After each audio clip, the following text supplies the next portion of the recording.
이 시간 오늘 김성 목사님 말씀 전해주시겠습니까?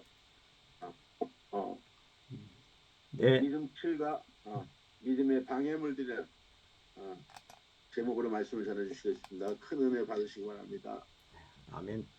믿음 9가 믿음의 방해물들, 믿음의 방해물들을 안다는 것, 저걸 알아야 백전백승한다 이런 말도 있듯이 믿음의 방해물들을 알면은 우리는 승리합니다. 믿음으로 승리한다. 나는 믿음의 방해물을 거절합니다. 세 번 외치고 계속 진행하겠습니다. 시작.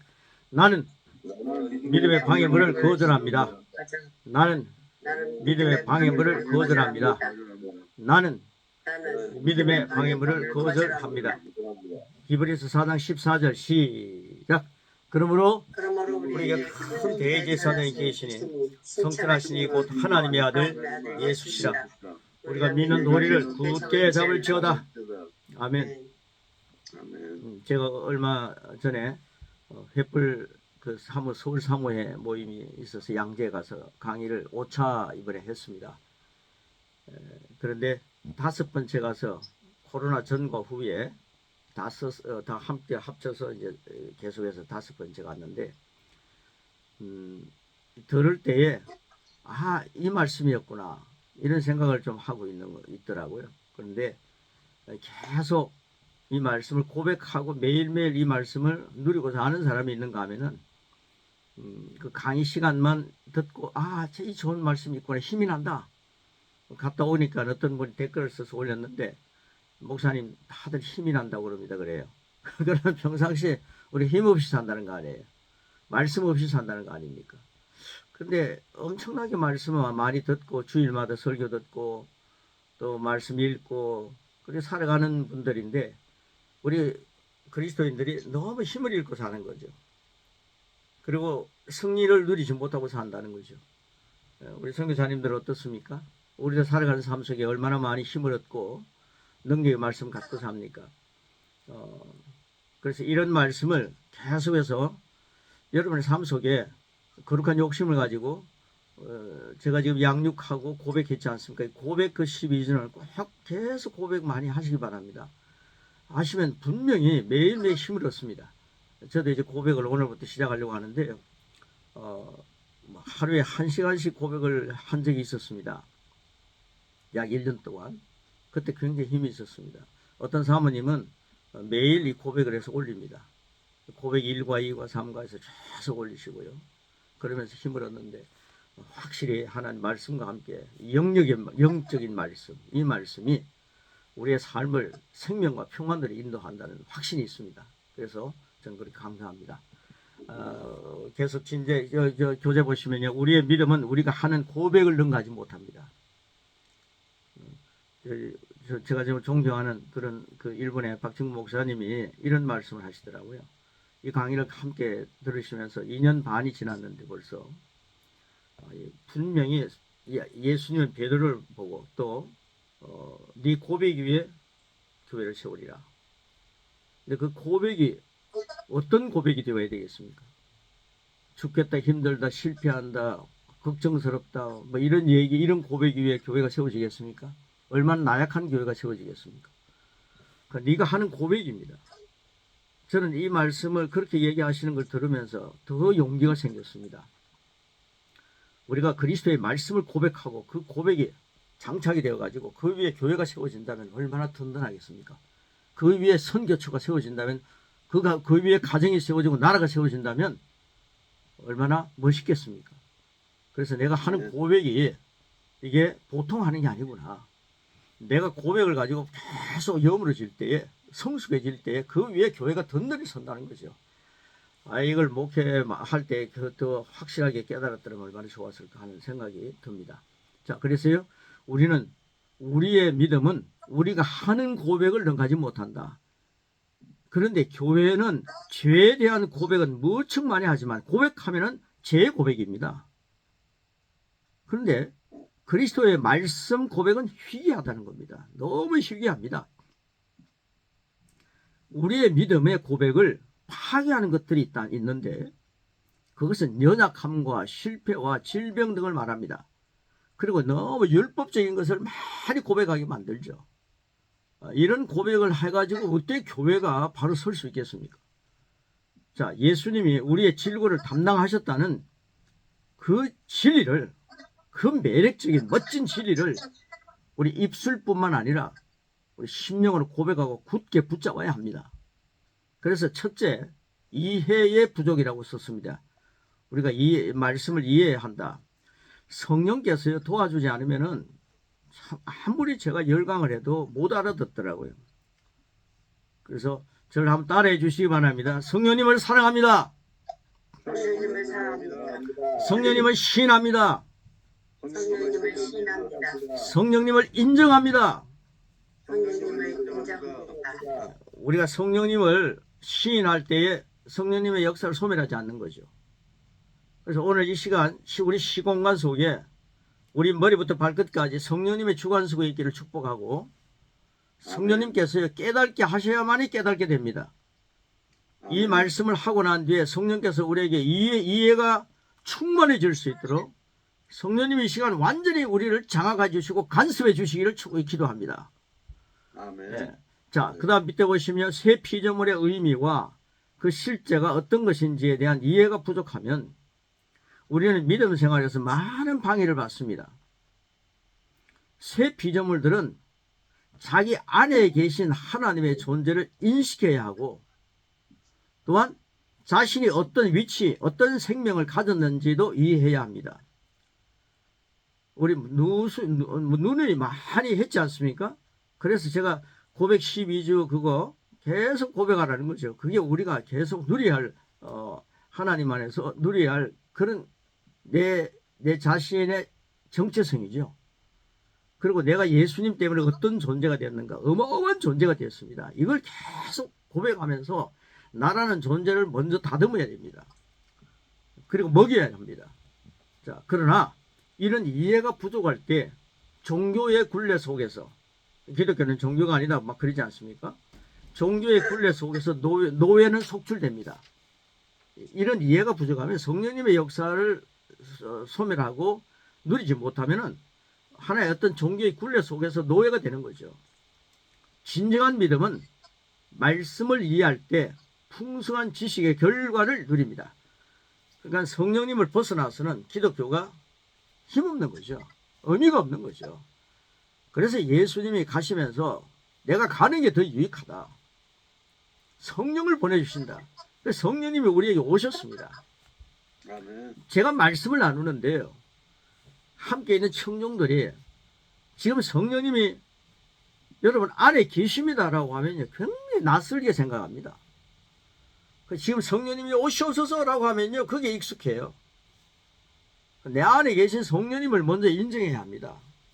저를 한번 따라해 주시기 바랍니다. 예수님은 나의 주님이십니다. 예수님은 나의 주님이십니다. 예수님이 나의 주님이시다라고 하는 이 고백을 여러분들이 진심으로 하게 되면은 성령으로 말미암아서 고백하는 것이니까, 성령으로 말미암지 않고서는 예수님을 주라고 할 수 없다 했지 않습니까? 그러니까 내가 진심으로 내 심령에서 우러나오는 예수님은 나의 정말 주님입니다 라고 한다면 여러분 우리 안에 성령님이 계신 거죠. 성령으로 말미암아 내가 주님을 고백하니까요. 이걸 기독인이 너무 모르고 있습니다. 정직자들이. 그래서 성령님이 내 안에 계신다. 그러면 성령님이 오시옵소서라고 하는 것은 틀리냐? 이런 질문을 해요. 성령님이 오시옵소서 하는 거 맞습니다. 그래서 성령님은요, 사도 바울이 뭐라 그랬습니까? 내 안밖에 계신다. 주님이 내 안에 계신지 내 밖에 계신지 모른다 그랬잖아요. 그 정도로 주님은 나와 관계를 하고 있다. 내 안에 성령님이 계신다는 사실을 먼저 기억하시면서 내 안에 주님이 계신다는 사실을, 주님의 영이 계신다는 사실을 확인하시면서 사셔야 우리가 예수님을 영접한 보람이 있지 않습니까? 예수님을 괜히 영접한 거 아니잖아요. 예수님 모셨잖아요. 영접이라는 건 내 심령에 모신 겁니다. 그리고 내가 세상 끝날 때까지 너희와 항상 함께 있겠다. 내 안에 계신다는 겁니다. 주님 안에 있는 거죠. 주 안에 있는 나에게 딴 근심이 없는 거지. 주님 밖에 있으면요, 근심이 생기는 거죠. 그러니까 주님이 내 안에 계신다. 성령님이 내 안에 계신다. 여기부터 기독교가 출발해야 됩니다. 주님이 내 안에 계시지 않으면 기독교가 아니죠. 영접하는 것부터 기독교가 되는 거 아닙니까? 그렇지 않니 예수님 영접하고 난 뒤부터 되는 거 아닙니까? 그 예수님 영접했습니다. 성령님이 내 안에 계십니다. 그러면 안팎에서 역사하신다. 성령님이 충만히 역사해 주시옵소서. 성령 이 공간 속에서도 꽉 채워 주시옵소서. 오시옵소서. 안팎에서 계속 역사하시니까 우리의 그릇이 엄청나게 커지는 거죠. 이건 굉장히 중요한 의미를 갖고 있습니다. 이 사실을 너무 생뚱한 얘기를 듣고 있습니다. 그래서 수박 그닥기 신앙생활 하는 거죠. 그래서요, 우리 기독교 영혼 속에 주님 나와 함께 하여 주시옵소서라고 하는 말은 내 안에 계셔서 함께 하시는 주님을 인식하면서 막 기도를 드려야지. 주님 나는 주님 모르고 사는데 뭐 없이 사는데 이제 함께 해 주십시오. 이제 함께 해 주십시오. 이러면요. 이게 종교가 되기 쉽습니다. 주님 나와 함께 하신다는 게요. 내 안에 계십니다. 주님 함께 해 주셔서 감사합니다. 여유를 가지고 이렇게 선포하는 거죠. 주님 저와 함께 하시니 감사합니다. 저는 밤에 잠을 자지만 주님 내 안에서 역사해 주시니 감사합니다. 성령님이 나와 함께 또 오늘 또 역사해 주시니 감사합니다. 성령님을 나는 떠나서 살지 않고 내 손에서 널 빼앗을 수 없다. 주님 꼭 말씀하시고 나를 꽉 붙잡아 주시고 안팎에서 역사해 주시니 감사합니다. 그래서 우리의 그릇이 하나님 모신 그릇으로 큰 대그릇이죠. 큰 그릇이죠. 육신의 모습은 뭐 아무리 커봐야 2m 조금 뭐 넘고 그 사이 아닙니까? 그런데 우리가 하나님 모시는 엄청난 그릇이라는 거죠. 그래서 우주보다도 더 큰 인정을 받지 않습니까? 천하보다도 너는 귀한 생명이다. 하나님 모시고 살지 않습니까? 그래서 우리가 좀 생각하면서 기도할 때도요. 주님 우리와 함께 해주시니 감사합니다. 주님이 내 안에 계신 주님을 나는 인정합니다. 성령님이 저에게 역사해 주시되 내 안에서부터 시작하니까 내 안에 계시니까 내 안에서부터요 생수의 강이 흘러 넘치는 거예요. 내 배에서 생수의 강이 흘러 넘친다. 주님 오시옵소서. 내 안에 계신 주님을 모르고 주님 오시옵소서. 성령님이 오시옵소서. 마라나타는 맞습니다. 주님 오시옵소서라고 성령님이 성령님이 임하소서. 성령님이 지금 오시옵소서. 이 집회에 지금 찾아오시옵소서. 그러면요 내 심령에서 생수의 강이 흐르는 걸 몰라요. 그러니까 내 안에서 생수의 강이 흘러게 넘치게 하시는 성령님이 내 안에 계시니 감사합니다. 우리로부터 시작하셔서 오늘 이 시공간 속에 충만히 역사해 주옵소서. 아멘. 이런 기도가 확실한 기도고 응답받는 기도입니다. 그래서 이게 바로 나와 함께 계시는 주님을 인정하는 믿음이 되는 거죠. 그래서 우리는 이런 이해가 부족하면 안 되고 성령께서 이 이해를 돕는 거죠. 너는 그리스도의 사람이야. 하나님의 네 아버지야. 너는 하나님의 아들이야. 하나님의 딸이야. 성령님께서 우리에게 그걸 가르쳐 주지 않습니까? 아, 내 안에는 이 세상에 어떤 자보다 크신 분이 계셔. 주님의 말씀이 생각나게 만들지 않아요. 말씀이 생각나게, 복음이 생각나게 만들지 않아요. 이게 성령님의 작업입니다. 이제 오늘 이후로 우리 믿음 강의를 들으시면서요. 이제 국어를 계속 나누고 있는데 우리의 영어감은 조금 달라보시기 바랍니다.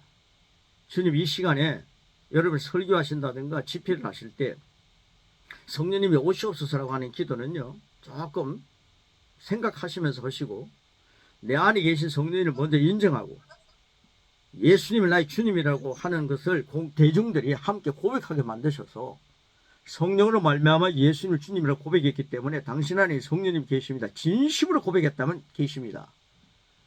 그리고 예수님이 나를 위해 죽으시고 나를 위해 부활하셨습니다. 나는 그 예수님 믿습니다. 그 예수님 믿음으로 하나님과 나는 교제하게 되었습니다. 친목하게 교제하게 되었다. 하나님과 나가 친밀하게 됐잖아요. 그래서 그걸 우리 인정하고 이제 우리가 하는 집회 속에 시공간 속에 성령님의 충만함으로 젖기를 축복합니다. 우리 안에 계신 성령님 먼저 인정하고 그리고 성령님이 우리 안에서 생수의 강이 흘러 넘쳐서 여러분의 연약한 부분들이 생수의 강이 영에서부터 흘러 넘쳐서 여러분 생각과 우리 잘못된 생각과 몸을 약한 몸을 완전히 흘러 넘쳐서 가는 곳마다 치유의 역사가 나타나고 성령님이 하시는 역사가 흘러 넘치기를 축복합니다. 이렇게 여러분 축복하시고 치유하시고 집회하시면 엄청난 역사가 예수님은 치유하시고 집회했지 않습니까? 이런 역사가 여러분 성경 현장에서 말씀이 흥왕하게 되는 큰 역사가 출발되기를 축복합니다. 아멘. 그래서 우리가 항상 이 용어 속에 내 말, 이 고백 속에 이게 거절해야 할 것과 버려야 할 것들이 참 있다는 거, 정리해야 될 것이 있다는 거, 현재, 과거, 미래를 잘 생각하시면서 예수님 십자가 이전의 삶과 예수님 모시고 난 뒤 예수님 이후의 삶, 구약에 있는 말씀을 읽더라도 예수님 안에서 예수님 부활하시고 난 뒤에 내가 새 피조물 된 그런 자격으로 구약 말씀을 읽고 풀어보시기 바랍니다. 그게 바로 12주 고백이 그게 다 그런 거고 양육이 그런 내용입니다. 믿음도 그런 겁니다. 그래서 우리가 성경을 읽더라도 항상 새 피조물이라는 관점에서 내가 예수님 안에서 거듭난 존재다. 이 말씀을 거듭난 존재를 어떻게 풀어갈 것인가.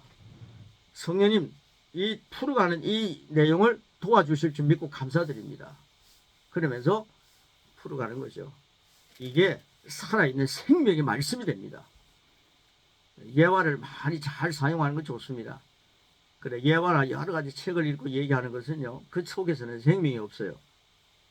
그러나 하나님 말씀은 생명이 있기 때문에 여러분 강단에서 생명의 말씀이 선포될 때에, 그리고 내가 누군가를 확실히 예수님 안에서 내가 어떤 존재인가를 정체성을 강조할 때에 하나님의 역사는 풍성하게 나타나는 겁니다. 자, 그래서 바른 고백이 필요하기 때문에 여기 이제 쭉쭉 진도 나가겠습니다. 바른 고백, 두 번째 바른 고백입니다. 이런 고백을 쭉 합니다. 자, 바른 고백, 당연한 고백 그 위에까지 우리 한번 마음으로 믿고 입으로 선포하겠습니다. 같이 한번 읽겠습니다. 시작. 우리의 믿음은 우리의 고백으로 청량될 수 있습니다. 조만간 우리는 고백하는 그대로의 사람이 됩니다.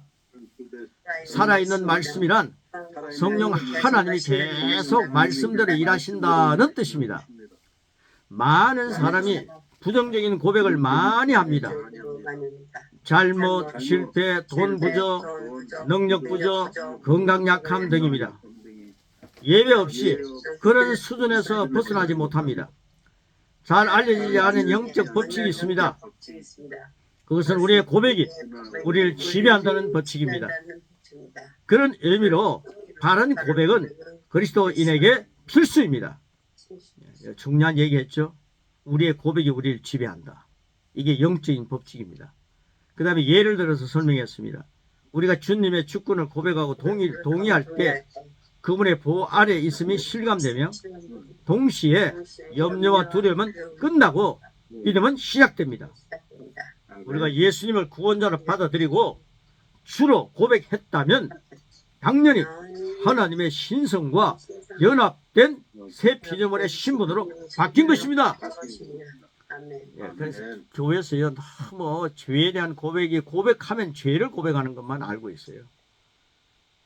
그런데 죄 고백보다 그리스도가 나를 어떻게 만들어 놓았는가, 예수님 안에서 내 정체성을, 예수님 덕분에 내가 이런 어마어마한 존재가 됐구나. 성경에는요, 죄 고백 잘 보십시오. 죄 고백보다요, 구약의 말씀은 율법을 가지고 하도 죄에 대한 얘기를 많이 하니까. 그런데 예수님 이후에 우리 예수님 안에서 변화됐지 않습니까? 예수님 이후에 그리스도 안에서 주어지는 고백이 엄청나는데 그 양이 너무 많은데 죄 고백하다가 세월 다 보냈습니다. 그러니까 기독교가 힘없는 기독교가 되는 거죠. 내가 예수님 안에 내 정체가 뭐가 됐나, 예수님 때문에 내가 어떻게 변해야 된다, 어마어마한 내용이 130개 정도 막 많은데 그런 고백을 거의 안 했습니다. 그러니까 내 고백 위에 교회가 세워진다 했는데 죄 고백 위에 교회가 세워져서 되겠습니까? 그리스도의 말씀을 고백해서 그리스도의 안에서 교회가 세워져야죠. 당연히 하나님의 신성과 연합된 새 피조물의 신분으로 바뀌었습니다. 아멘. 그래서 이제 이런 확신을 갖고 바른 고백을 할 필요가 있는 거죠. 당연한 고백 세 가지를 여기 써놨습니다. 자, 제가 1, 2, 3 하면요, 우리 고백 그거 한번 같이 하겠습니다. 1. 나는 두려움을 물리치는 하나님의 의가 되었다. 2. 나는 아버지의 신성한 본성을 부여받은 하나님의 자녀다. 3. 나는 믿음의 방해, 실패, 연약, 무능의 고백들을 단번에 거절한다. 어떤 교회는요, 제 고백을 하고, 저도 막 그리 했거든요. 우리 통합체는 그런 걸 많이 합니다. 고백의 시간 해가지고요. 예배 전에 고백하고 난 뒤에 이제 예수님께서 완전하게 동에서 서가 먼 것처럼 네 죄를 다 해결했다. 예수님이 보혈로 씻음 받았다 하면서 힘을 줘요. 그리고요, 또 설교할 때 말입니다. 막 죄에 대한 얘기를 해가지고 막 회개를 또 강조합니다.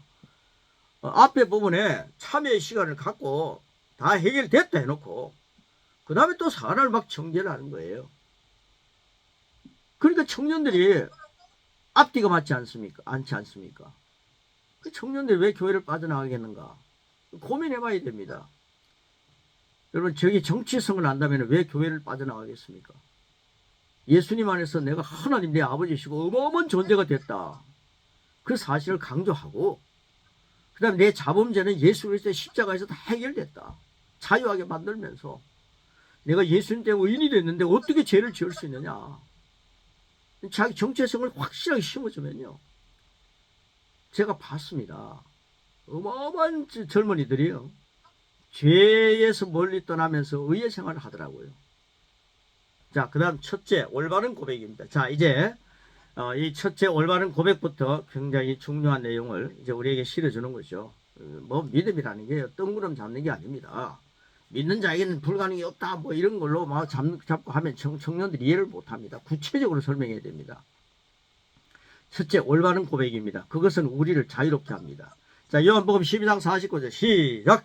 내가 내 자유로 말한 것이 아니요 나를 보내신 아버지께서 내가 말한 것과 이럴 것을 친히 명령하여 주셨으니, 예수님은 자신이 누구인지 자신의 위치, 할 일을 알고 계셨습니다. 예수님은 자신이 어떤 존재인지를 항상 고백하셨습니다. 나는 선한 목자, 생명의 빵, 생명수, 세상의 빛 등 요한복음에는 예수님 자신에 관한 약 10가지 선언이 있습니다. 그 선언들은 하나님의 신성과 연결된 아버지의 말씀을 말하는 것입니다.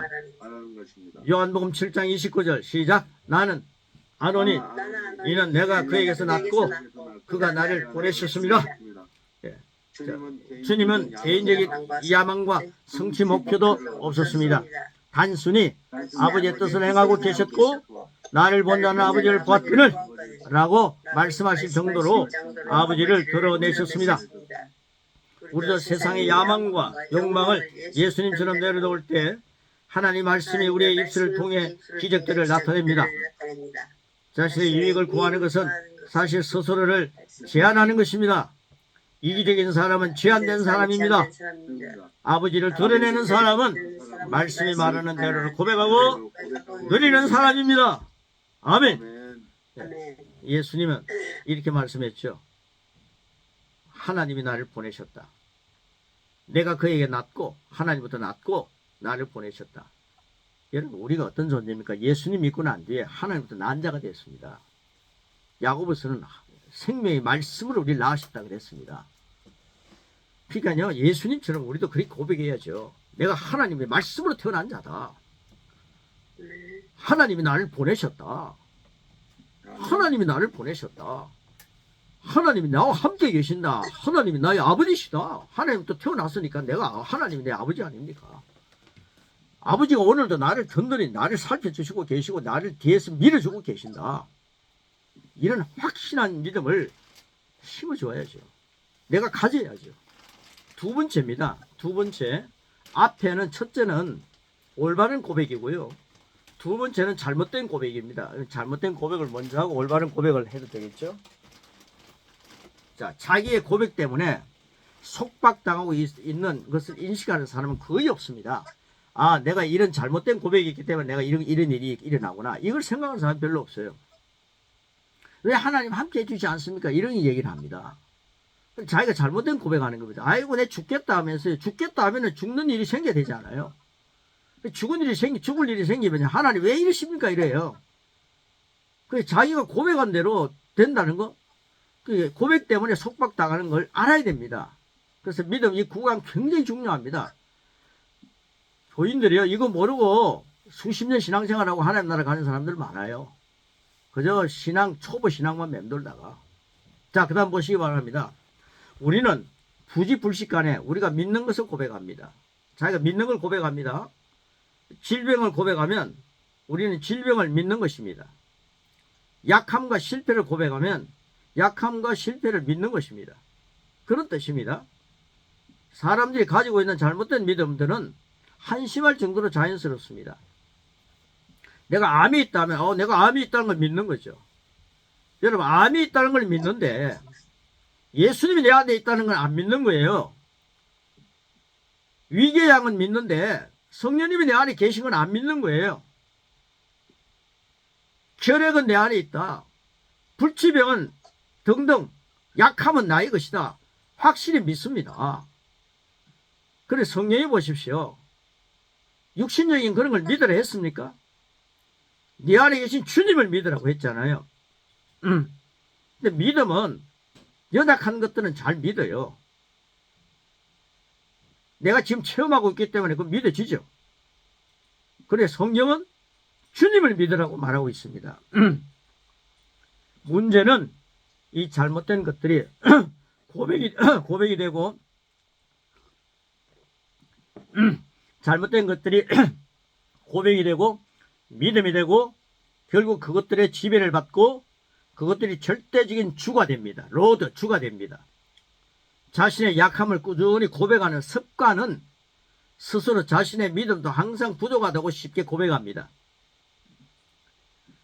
우리가 믿음의 방해물들을 고백하면 그 아래에서 잘못된 결과가 자라나고 결국 그것들의 지배를 받게 됩니다. 우리는 자신의 고백 이상으로 자랄 수 없습니다. 성경이 말씀하고 있기 때문입니다. 하나님께서 우리를 제대로 사용하실 수 있는 그 위치로 나아가기 위한 순간 고백이 요청됩니다. 나는 잘못된 고백과 관련된 모든 것을 거절한다. 나는 주님께서 말씀하시는 바로 그런 존재다. 여러분, 잘못된 고백에서 탈피하시기를 축복합니다. 내가 뭘 하면 피곤하다는 말도 여러분 삼가하십시오. 피곤하다, 너무 지친다, 이런 말도 삼가하시고 조용히 가서 좀 쉬면 되잖아요. 피곤하면 하나님이 나에게 안식을 주셨네, 나 좀 쉬겠다, 충전하겠다, 이런 말로 우리의 말의 습관을, 고백의 습관을 확 바꾸어 가시면, 만약에 다음 주 제가 금요일날 여러분을 만나게 될 텐데 그 시간까지 잘못된 고백을 거절하고 바른 고백을 하시면서 일주일 살아가시면 일주일 동안에 여러분 체질이 굉장히 많이 변할 것입니다. 그래서 제가 고백을 많이 하라는 것입니다. 우리 설교하고 난 뒤에요, 그 설교가 너무 좋다 그러면요, 그 설교를 한 일주일 동안 계속 내 원고를 읽어가면서 고백한다면 어떻게 될까요? 설교는 설교고 삶은 삶입니다. 금세 설교하고 난 뒤에요, 여러분 내게 능력 주신 자니 나 뭐 할 수 있습니다 해놓고는요, 우리가 뭐가 없어서 못한다, 그 당장 해버립니다. 그 신령한 설교를 하고 난 뒤에 은혜를 받았다면요, 그걸 일주일 정도는 한번 고백을 계속 하게 만드십시오. 자, 3번입니다. 3번, 믿음의 방해물들에 대한 지식이 있어야 되지 않습니까? 상당히 중요한 과목을 오늘 구간에 하고 있습니다. 우리의 말은 다른 사람들에게 믿음을 낳거나 의심을 낳게 만듭니다. 계시록 12장 11절 뭐라 그럽니까? 시작. 또 우리 형제들이 어린 양의 피와 자기들이 증언하는 말씀으로서 그를 이겼으니, 믿음의 선진들은 자기의 증언하는 하나님의 말씀으로 이기는 삶을 살았습니다. 그들은 자신의 믿음의 말로 마귀를 굴복시켰습니다. 예수님의 사역 가운데 치유받은 사람들은 대부분 말씀으로 정상이 되었고, 하나님도 우주를 확신으로 가득 찬 말씀으로 창조하셨습니다. 사탄은 말씀에 정복당합니다. 말씀이 사탄을 후려칩니다. 구원을 위해 하나님이 사용하시는 운송 수단은 바로 우리의 입술입니다. 우리는 하나님의 말씀을 사용합니다. 우리는 예수 이름으로 귀신아 나에게서 나와라고 속삭입니다. 마가복음 16장 17절 18절 시작.